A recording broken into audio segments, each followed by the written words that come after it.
Hello, everybody. Welcome to the Mestizo Perspective. I am your host, the French Holmec, and today we're going to deal with the problem of the Iran war. Why are we there? Is the root cause of why we are there?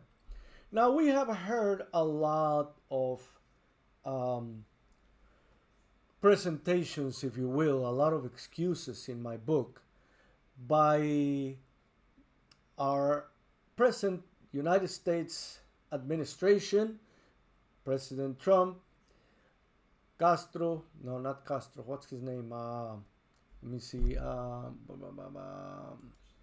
Sorry, it's Marco Rubio. I confused them because it's the attitude is so much so similar, but we'll deal with that in a different time. Castro and Marco Rubio really don't have much of a difference at present in their attitudes, but that's another argument for another time. Today we're dealing with what Marco Rubio and Trump and Hesketh and all of these people are trying to present to you as an unavoidable war because Iran was going to strike the United States. That's their argument. The fact of the matter is this: October 14, 2023, in the UN diplomatic chamber, Iran said Iran will have to intervene if Gaza strikes continue. This is in response to Israel's genocidal attack on Palestine. On October 26 of 2023 in the UN General Assembly, Iran said the US will not be spared if the genocide continues. August 13, 2024 official statement. They rejected Western pleas for restraint when they vowed to avenge leaders that had been taken out of existence by Israel. Now, in January of 2026, 2 years later, in state television, Iran said that all options are open due to the siege on Gaza. Now, let's look at this. This is Israel has, if we can call it a conflict with Palestine, because it would be like United States and Iran having a conflict. The military strength is so gargantuanly different that you really can't call it a conflict. It's more of an abusive, violent action from the United States upon Iran, where it seeks to destroy it. Not just defeat it, but destroy it. Now, you go to the root cause of this and you say, well, why is Iran attacking the United States? Because Israel is essentially committing genocide on the Palestinian people, and the United States is assisting Israel, providing all sorts of support in order to be able to eliminate all Palestinians, and specifically in the Gaza Strip. And I'm sure if they get a chance to take over the whole Palestinian land, they will do so. Let's not kid ourselves. This is an expansionist regime.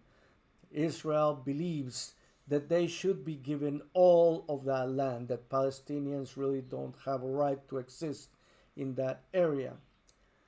And they will use all sorts of provocation, abuse, and whatnot to make the Palestinian people react. And when they react, they just say, see, they're so violent, we have to destroy them. Iran has an idea that this should not happen.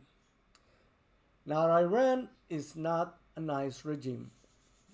It's nothing close to what anyone. Why? Because they are theocratic, and we know that that is not a good type of government. However, Trump and Marco Rubio and Hespeth and everybody in our administration says that Iran was imminently going to strike United States and Israel's assets. It was imminent. And I'm thinking, why would you know that? The only reason you would know that is because you knew that Israel was going to attack or continue their genocidal intentions on the Palestinian people in Gaza. And Iran had warned you, and Israel, let's be honest, Israel just got tired of being told that they cannot finish their genocide on Gaza.